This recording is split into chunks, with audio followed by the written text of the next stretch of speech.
সরকার যোগাযোগ যোগাযোগ তো আগেও ছিল, যোগাযোগ থাকবেও এবং যোগাযোগ তারা রাখছেন। কারণ যদি তারা ক্ষমতায় আসেন, তাদের সঙ্গে তো ভারতকে কাজ করতে হবে।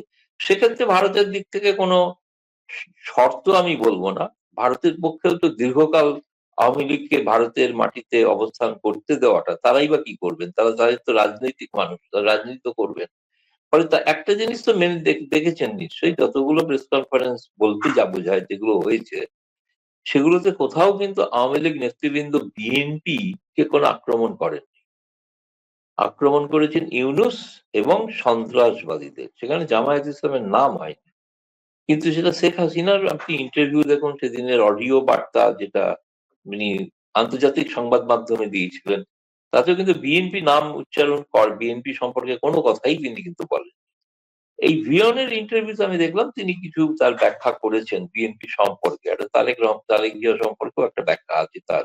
17 বছর সে স্বেচ্ছায় নির্বাসনে ছিল আর কি। কিন্তু সেখান থেকে কিন্তু সে রাজনীতি করে গেছে, সেটাও তিনি বলেছেন আর কি। তো এখন ফলে স্বাভাবিকভাবেই আমার ধারণা যে যদি আমি এটা নির্দিষ্ট কোনো তথ্য কিছু নেই, এরকম বলা যাবে না। আমি কোনো দায়িত্ব নিয়ে বলছি না যে এরকম ভারত চাইছে, মানে সুইপিং কমেন্ট করাটা ঠিক হবে না।